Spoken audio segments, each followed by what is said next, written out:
शराब पीने से बताइए फेफड़ा नहीं, धुएं वाले पदार्थ लेने से। अब शराब की बात कर रहे हैं, शराब पीने से लिवर और किडनी चला जाएगा, ये धुआं वाला पदार्थ को लेने से फेफड़ा चला जाएगा। सुन रहे ना ये बात को? अब पीछे वाले बताओ ज्यादा डिस्टर्ब हो है नहीं, इसलिए थोड़ा सा ध्यान दो टॉपिक पर आए हो। तो यह सांसों में तब शुद्ध वायु की जरूरत है ना, सांसों में शुद्धता बनाए रखना पड़ेगा ना। तो शुद्धता बनाए रखने के लिए आप लोग को यहाँ पर मैं बताता हूं कि शुद्धता को बनाए रखेंगे तो आपके अंदर में ये दो कार्य सही से होगा। ये दो कार्य क्या चीज का है? ब्रीथिंग का है। क्या चीज का है? हाँ, ब्रीथिंग का दो कार्य है। ब्रीथिंग में जो दो कार्य दिखेगा उसमें जो एक भाग दिखेगा, शायद आप लोग को यहाँ इंस्पायरेशन दिख रहा होगा। इंस्पायरेशन दिख रहा है सब लोग को? दिखना चाहिए इंस्पायरेशन। और दूसरा नाम क्या है? एक्सपायरेशन है। आई बात समझ में? तो इंस्पायरेशन और एक्सपायरेशन की जब बात करेंगे तो यहां पर ये देखेंगे कि इंस्पायरेशन और एक्सपायरेशन में ये देखिए, तो इंस्पायरेशन और एक्सपायरेशन में यानी यहां पर ब्रीथिंग के लेकर के है। कौची को लेकर? ब्रीथिंग को लेकर के। ब्रीथिंग का कितना भाग है?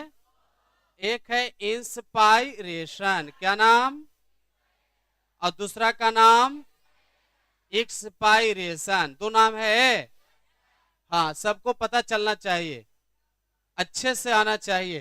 तो यहां पर ये देखिए कि तब खाली बताओ, जो उम्र है उसके हिसाब से काम न करो बाबू।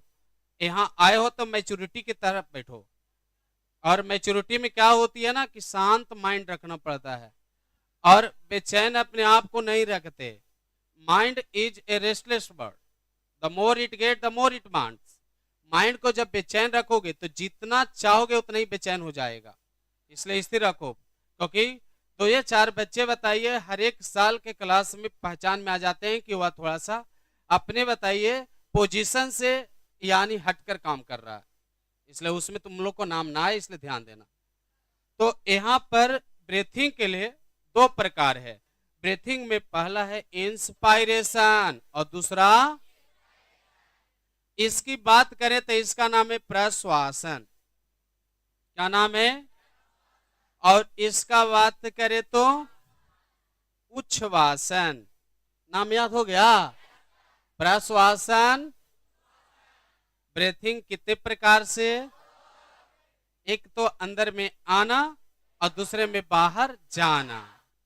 बात सही है? अंदर आएगा बाहर जाएगा। ये देखिए कैसे कैसे। अंदर आने वाले में नाइट्रोजन, जिसे N2 के नाम से जानेंगे, क्या चीज के नाम से, 78% आएगा। कार्बन डाइऑक्साइड 0.03% आएगा। ऑक्सीजन 21% आएगा। अब बताइए, इधर के लिए मैंने बता दिया। हाँ, मतलब लेने के क्रम में जिंदा है तो जिंदा रहने के लिए चाहिए ना आवश्यक अवयव, है कि नहीं? चाहिए ना जिंदा रहने के लिए? स्वच्छ पानी, स्वच्छ भोजन, स्वच्छ वायु, तभी ना जिंदा रहोगे। बोलो हाँ। अब बताइए, जिंदा रहने के लिए इसकी जरूरत है? बोलो, क्या और कुछ की जरूरत है? नहीं ना। शराब चाहिए? नहीं ना। ड्रग में कोई चाहिए? गुटखा पान बीड़ी सिगरेट चलेगा?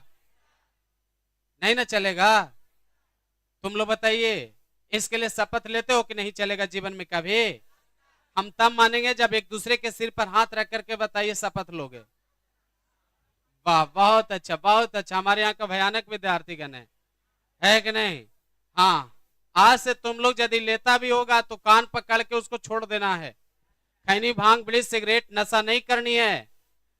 हाँ बोलो। और मैया लोग को भी हम जिम्मेदारी देते हैं कि जो बाबू लोग नशा करते हुए नजर आए, बिना डर का उसका बताइए फोटो वायरल कर दीजिए और हम तक उसको फोटो या भेज दीजिए। यस, ताकि मतलब हम उसको अच्छा से बताइए पनिशमेंट हम दे सकें। हाँ, और मेरे पास रहोगे तो समझ जाओ कि मेरे पास रहोगे तो सुधार तो हो ही जाएगा। इसके लिए अब ये ध्यान दो, तो स्वच्छ वायु, स्वच्छ जल, स्वच्छ भोजन की आवश्यकता होती और इंस्पायरेशन में इतना सारा पार्ट्स आपके अंदर प्रवेश करता है। अब इतना प्रवेश करने के बाद अब रही बात बाहर लौटने का, तो बाहर लौटने वाला में देखना, नाइट्रोजन तो लौट जाएगा सेम, कार्बन डाइऑक्साइड लौटेगा 4%। देखिए बढ़ करके लौटा, इसका मतलब है कि आपका शरीर खुद कार्बन डाइऑक्साइड बनाने वाला कंपनी है, खुद कार्बन डाइऑक्साइड बनता है बाबू। यस, आपके शरीर में बनता है। आखिर शरीर में ऐसा क्या होता है कि कार्बन डाइऑक्साइड बन गया?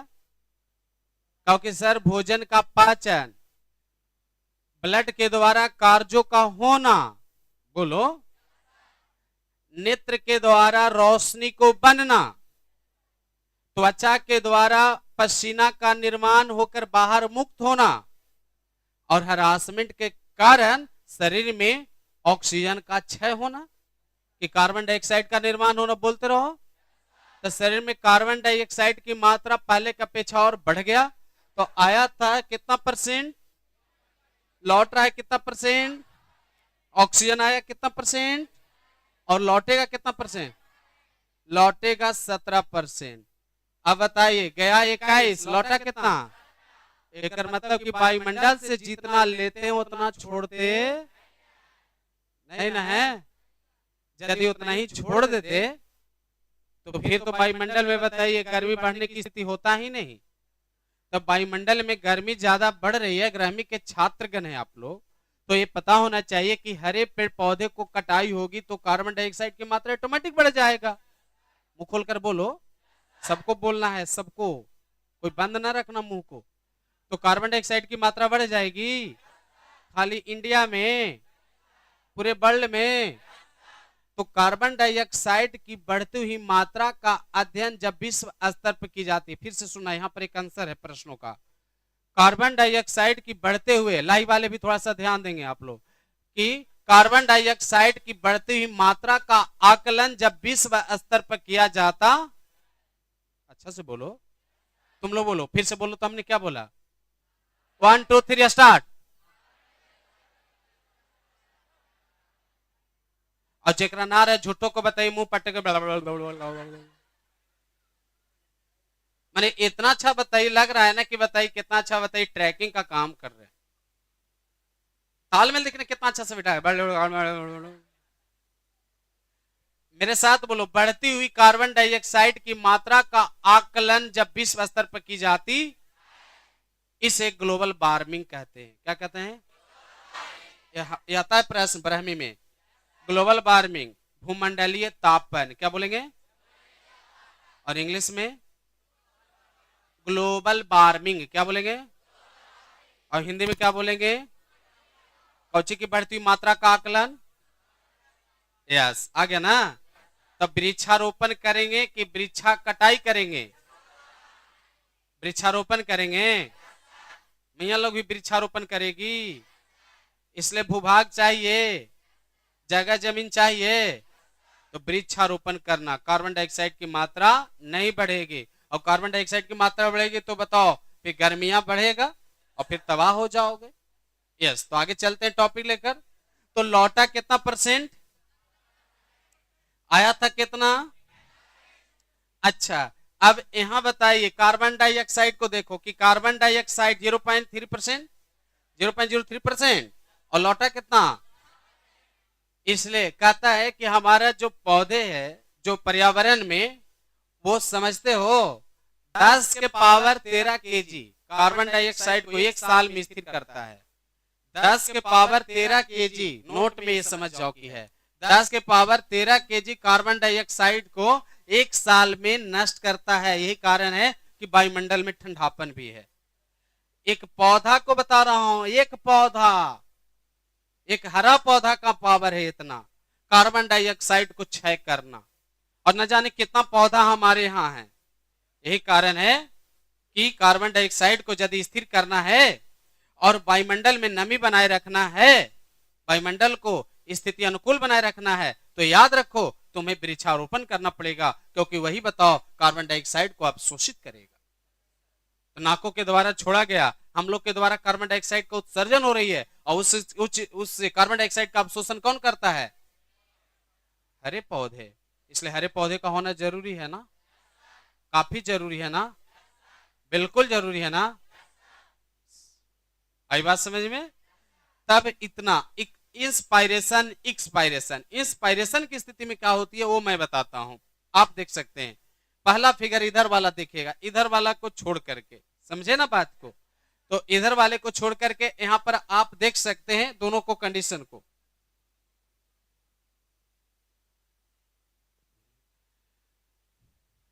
तो आप देख सकते हैं इसमें पहला फिगर को कि क्या हुआ है। तो देखिए यहां पर इंस्पायरेशन, क्योंकि यहां लिखा हुआ इंस्पायरेशन, ब्रीथिंग में पहला भाग इंस्पायरेशन है, इसमें आप यहां देखें तो एक्सपेंशन लिखा हुआ है, एक्सपेंशन, और यहां देख रहे हैं रिडक्शन लिखा हुआ है। एक्सपेंशन का मतलब फैलना, क्या चीज, क्या होना, बोलो बाबू, क्या होना। और रिडक्शन का मतलब संकुचित होना, माने सिकुड़ जाना। अब जैसे बताइए शर्ट या टी शर्ट, आप बताओ, यानी कई बार सिलवाते हो शर्ट और टेलर साहब यानी माप लिया लेकिन सही से नहीं बना पाया, तो फिर क्या होता है, बटन लगाइए तो लग नहीं पाता है। बोलो बोलो जल्दी बोलो।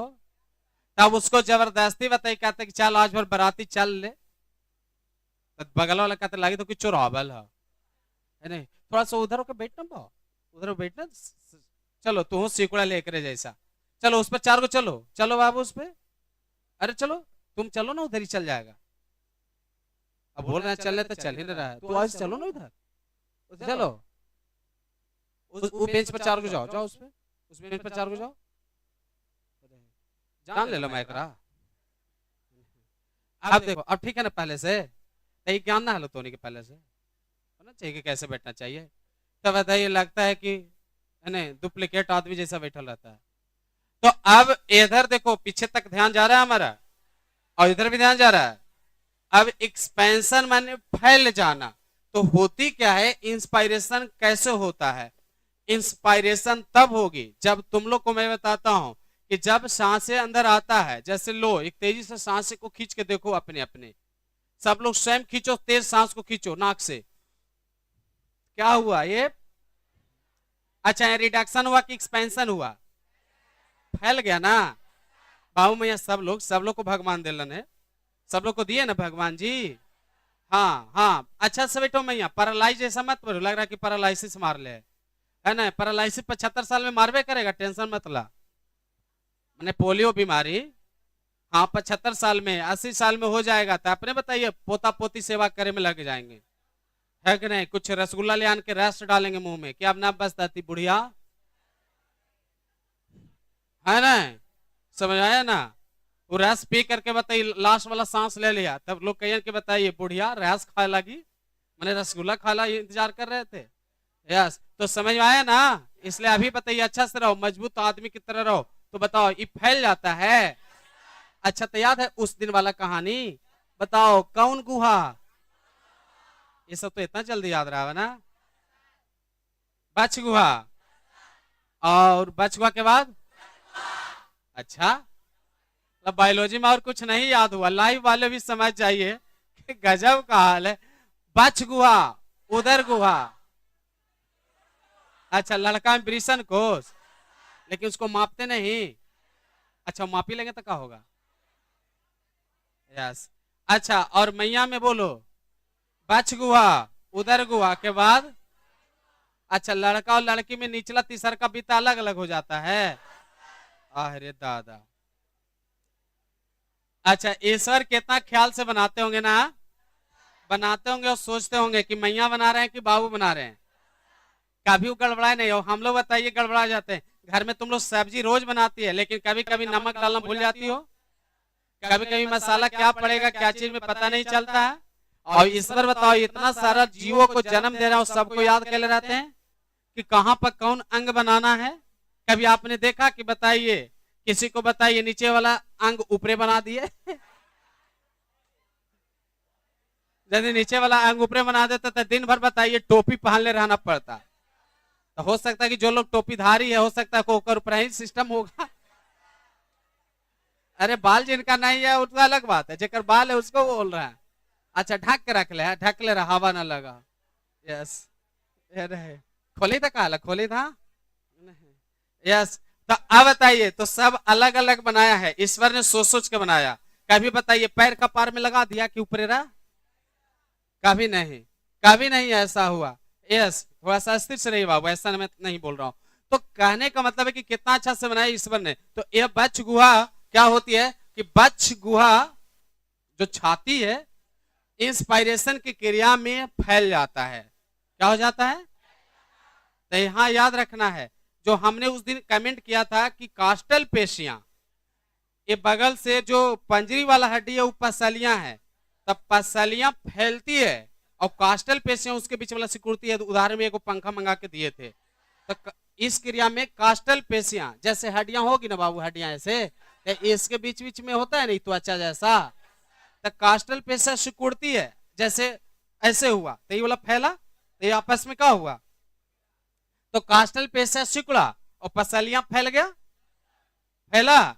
अच्छा ये वाला जो है एक होता है डायफ्राम, यहां से यहां, यहां से यहां, यहां पर जैसे यहां से नाप लो तो होता है कुछ डायफ्राम।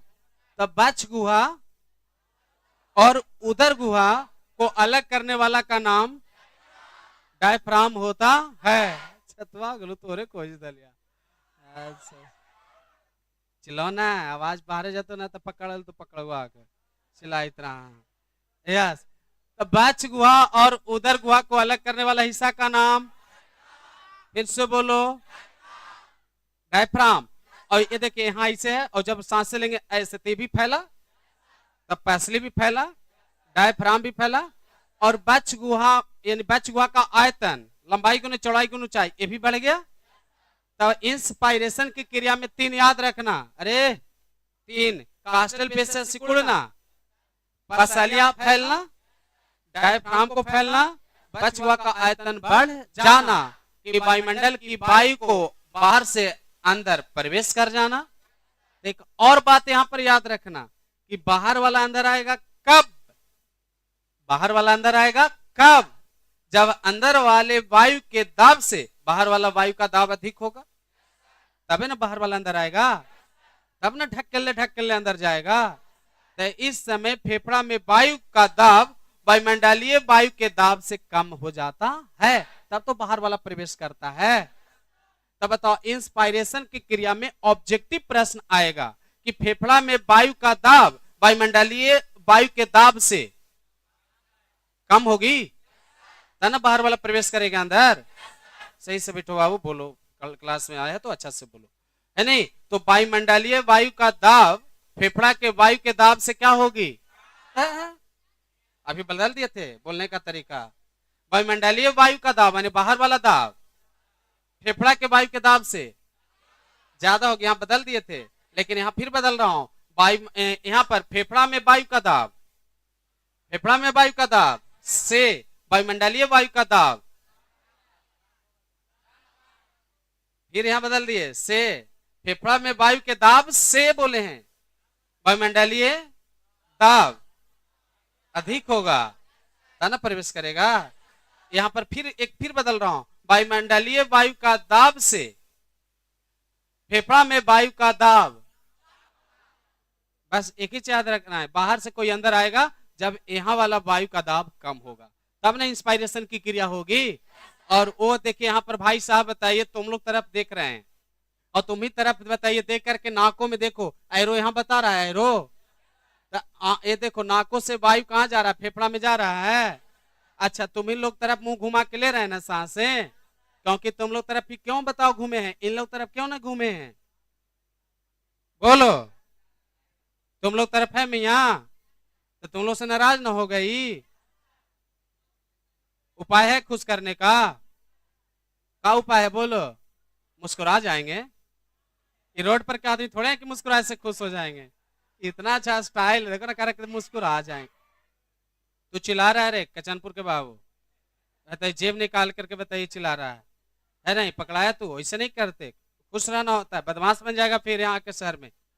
यस, इसलिए फोकस होता है। तो बताओ मुस्कुराने से इंसान जो होता है जिसमें जान प्राण होता है वो खुश हो जाते हैं, जो भावुक होते हैं वो खुश होते हैं, जो संवेदनशील होते हैं खुश नहीं होते। बोलो। रामायण में एक भरत का नाम आता है, एक राम जी का नाम आता है। हाँ, राम जी संवेदनशील थे, वो कभी बताइए लोभ लालच में नहीं रहे। लेकिन भरत बताइए भावुक थे, वो बताओ कभी कभी बताइए भावुकता के कारण वह बताइए दूसरे में दया दिखा देते थे। लेकिन बताइए किसी भी क्षेत्र का राजा और आजकल वर्तमान में मंत्रीगण को भावुक नहीं होनी चाहिए, संवेदनशील होनी चाहिए, संवेदना से पता करना चाहिए। कोई जाके बताइए दरोगा साहब के पास जाकर बताइए, कोई बताइए कपड़ा लता, महिलाओं को देखे ना नखड़ा कितना लगाती है, घर में लड़ जाएगी। हालांकि गाली यही सबसे ज्यादा दी है, इटा भी के मार दी, यही कपार फोड़ दी है। लेकिन जब जाएगी तब बताइए रास्ते पर जाएगी या देखते ना कि कहते कि आवे हो, पापा को बुला के आवे हो।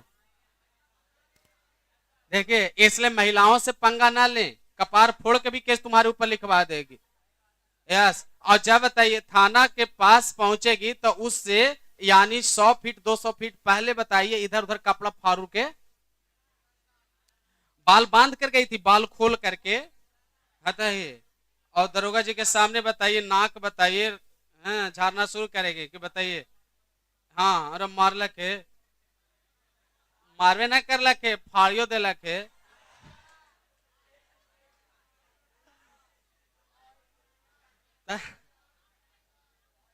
हमें हमें कैसे पता? क्योंकि बताइए 2-4 जगह दरोगा जी हमारे दोस्त है, इसलिए वो लोग बताते रहते हैं। आपको कैसे पता लग रहा है कि हम दरोगा? ये पूछ रही थी कि दरोगा बने थे का, है नहीं? अब बने में करते थे हम यही देखला बैठा रहते का, है नहीं? हम पूछते कि बताइए बतावा तो काने काने मार को ऐसे फाट लो है।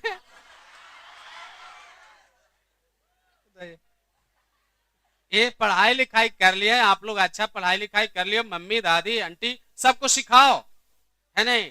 पिटाइयो जाओ तो बताओ कि ना पिटे लिए, इज्जत बचेगा बड़ी कुछ होगा। यस, ये सब सिखाने की जरूरत है। हाँ समझ जाइए इस बात को, और ऐसे में आगे बढ़िए सब लोग। इसलिए मैं थोड़ा एजुकेशन को लेकर बता रहा हूँ कि अब पहले वाला समय नहीं है। दरोगा जी को क्या, वो तो बताइए भावुक थोड़े ना है, वो संवेदनशील, वो जान रहे हैं कि नखरेबाज है, नखरा लगा कर आई है। और कुछ पैसा जो रहेगा ना, है ना, ग्रामीण क्षेत्र का है, जो अनाज का पैसा होगा, या बताइए बकरी का जो बच्चा खस्सी बेच के रखे होंगे 5,000 10,000, वह सारा पैसा दरोगा जी के जेब में चला जाएगा। 1-2 बार आएंगे और आकर बताइए कह देंगे कि बताइए कौन है जी, है ना, उपेंद्र भुइया कौन है जी? अरे तो भाग गया सर, वो भाग गया। अरे तो के उसको भेज देना, तो वो अब जाएगा, वो बेचारा कुछ पैसा इन्हें उनसे लेके गया, वो भी जाके देके आवे, तो सारा घर का पैसा चला ना जाएगा। इसलिए तुम्हें जरूरत ही ना पड़े कि बताइए उनकी आवश्यकता हो। इसे स्वयं पर बताइए आप निर्णय लो, स्वयं इसको संभालने का प्रयास करो, जैसे स्वयं का वायुमंडल से वायु को खींचो, वायुमंडल को शुद्ध बनाओ। आई बात समझ में? इसलिए यहां पर आपको इंस्पायरेशन, इसके उल्टा बोलेंगे तो उल्टा में हो जाएगा एक्सपायरेशन। एक्सपायरेशन में देखिए क्या है, डायफ्राम, देखिए लिखा है रिलैक्स हो जाता है, माने पहले फैला हुआ था अब सिकुड़ गया। जैसे रात्रि पर सोने के लिए बेड पर जाते हो तुम लोग, तो बेड पर जाते ही कहते हैं आहा,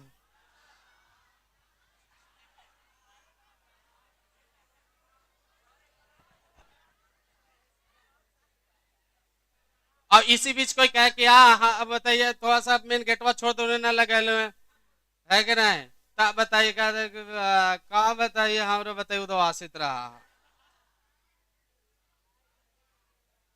ये डायलॉग देखो। तो उस समय कहते हैं कि बताइए, है ना, जब सो करके जब जागते हैं तो कहते हैं आज थोड़ा सा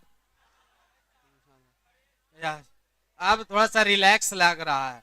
मतलब उसे स्थिर माने जहां था वहां पहुंचा देना, कोचो ना, रिलैक्स कहलाना। जैसे बताइए शादी के बाद बताइए बच्चियां को कहां भेज दी जाती है? भेज दी जाती है कि जाना ही होता है? अच्छा तुम लोग शांत रहो, शांत, इन लोग से पूछ लेते हैं क्या होता है। मियाँ कहाँ जाते हैं? जाते हैं कि भेज दी जाती है? जाना नहीं चाहते?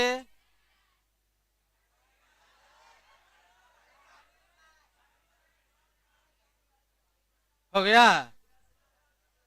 तो फिर ये गाना क्यों बजता है कि अले मर राजा लेकर,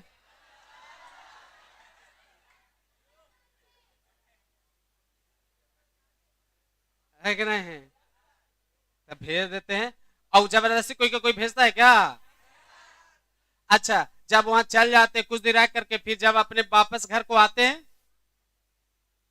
वापस आते, तब बताइए, तब थोड़ा सा मियाज ठीक ठाक लगता है क्या कि हाँ अब राहत का सांस थोड़ा सा, यस, तब थोड़ा सा लगता है, नींद भी अच्छा से आता है। और नए घर में जाओ, दिन में सो भी जाओ तो लगता हो कि बताइए जागले ही जैसे लगता होगा। तो उसी तरह से समझ गए होंगे, वापस आ जाना, रिलैक्स हो जाना, क्या हो जाना, यहाँ पर फैल गया था और यहाँ पर अपने जगह पर आ गया। यस, तो ये इसका ओपोजिट जो क्रिया होगा ना, यहाँ अंदर जा रहा था, यहाँ देखो बाहर आ रहा है, तो यहाँ बाहर आने की क्रिया, यहाँ अंदर जाने की क्रिया। इस समय वक्ष गुहा का आयतन कम जाएगा, वायुमंडल के वायु के दाब से फेफड़े में वायु का दाब बढ़ जाएगा, बोलो डायफ्राम सिकुड़ जाएंगे, मैंने इसके सब यहाँ उल्टा हो जाएगा। बात समझ में आया? तो वापस आ जाना है, रिलैक्सेशन हो जाना। कल आएगा कि नहीं कल आएगा? क्या हम लोग अभी बताओ, तुम लोग बैठे कभी पता चल रहा है कि सांस ले रहे हैं छोड़ रहे हैं? नहीं ना पता चल रहा है, ऑटोमेटिक क्रिया हो रही है। लेकिन कई बार बेचारे को अस्थमा बीमारी रहेगी, दमा बीमारी रहेगी, बोलो, या कोई गलत काम करके भागल आ रहा है, कोई के बताइए, यानी सोना चांदी लूट के भागल आ रहा है, तो उसको देखिए कहा अरे हाँ पका रहा है, तो ना ऐसे कि तू कुछ चोरा आजो का चोरेली कुछ रे, तो ना हम ऐसी सीढ़ी चढ़ली से, तो या तो गलत करके भागल आ रहा है, तब बताइए हाँफेगा, बोलो, या फिर जिसका दमा बीमारी रहेगा, अस्थमा फेफड़ा में इन्फेक्शन रहेगा, वो बताइए बात करते रहेगा और बात करते करते बोलो, तो अस्थमा में ऐसा होता है, उसको इनहेलर डालिए, कुछ ही डालिए, ऑक्सीजन के साथ हीलियम मिला के डालोगे, तब उसको शीतलता मिलेगा और उसकी जान बचेगी। आई बात समझे? किसको पकड़ा है? अस्थमा बीमारी जवानी में नहीं पकड़ता। अभी बताइए, जवानी में चोरी करने का मन करता होगा, पतला सा रास्ता पर कैसे प्रत्येक दिन इंतजार करता हो कि आज वो मोड़वा पर बोले दबे, आज भी ना बोले ना रहे, आज बोल दे। और जब मोड़वा पर गले से वो वहां पर बूढ़ा आदमी भी पहले से बेचारे, अच्छा आज ना बोले कल बोले, आज बुढ़वा गड़बड़ा दिल को। जब कल होले तो पता चले कि जरा बोले लालू आवे न कर रहा थी क्लास में, तब बैठा आज क्लास में बढ़िया ना लगी था, अरे अब बढ़िया पढ़ाई अच्छा चल रहा है लेकिन उसको उससे मतलब नहीं है, क्लास में बढ़िया ना लग रहा। अब दूसरा दिन बताइए, पता चल के बताइए कल वो न गले जगह बोले आज हम न जाए, ऐसे करते करते बताइए दिसंबर आ जाए तो कहीं बोलबे, इसलिए जहां बोले लो डायरेक्ट, और बोल करके बताइए, यदि कुछ बोल दिया और वो अगला को बोला हुआ चीज कहा के बताइए निकालिए वहां, और भागल भागल रफीगंज स्टेशन पर बताइए लोग टीटी बोलेंगे कहां से भागल आ रहा है, तो ना सर ट्रेन लेट था से हम भागल चला रहे थे, है नहीं, ट्रेन पकड़ना चाह रहे थे, करके तो कुछ और आ रहा है वो, है नहीं, तो कहता टिकट दिखाओ, टिकट कहते ले लो ना, उन्हों काम बनला नहीं काम बल। तो बहुत सारे समस्या आ जाती है। तमाम चीजों के साथ आप लोग को पता है कि आप जब स्थिर होंगे तो रिलैक्स होंगे, और यह दोनों चीज तब आपके अंदर बरकरार रहेगी, ये दोनों स्थिति तब चलेगा जब आप इन्फेक्शन से दूर रहोगे और नियमित श्वसन क्रिया करोगे। आई बात समझ में? तो किसी को अस्थमा बीमारी नहीं ना है, कोई किसी का वस्तु चुराते नहीं ना हो, कोई किसी के लिए कुछ बोलने के लिए नहीं ना सोचा है। यदि इतना चीज करोगे तो फिर तुम्हारा सांस से तेज हो जाएगी, हम समझ जाएंगे कि कोई गलत काम करके आ रहा है, इसलिए सावधानी से चलें। लाइव वाले को भी ढेर सारी बधाई के साथ अब हम चाहेंगे कि टॉपिक को कुछ ऑफलाइन वाले को कॉपी पे लिखाना चाहेंगे और लाइव वाले को बताइए पीडीएफ पे मिल जाएगा। तो आप लोग कमेंट करते रहिएगा और लाइक भी करिएगा, और नया होंगे तो सब्सक्राइब भी करिएगा। जय हिंद लिखिए आप लोग।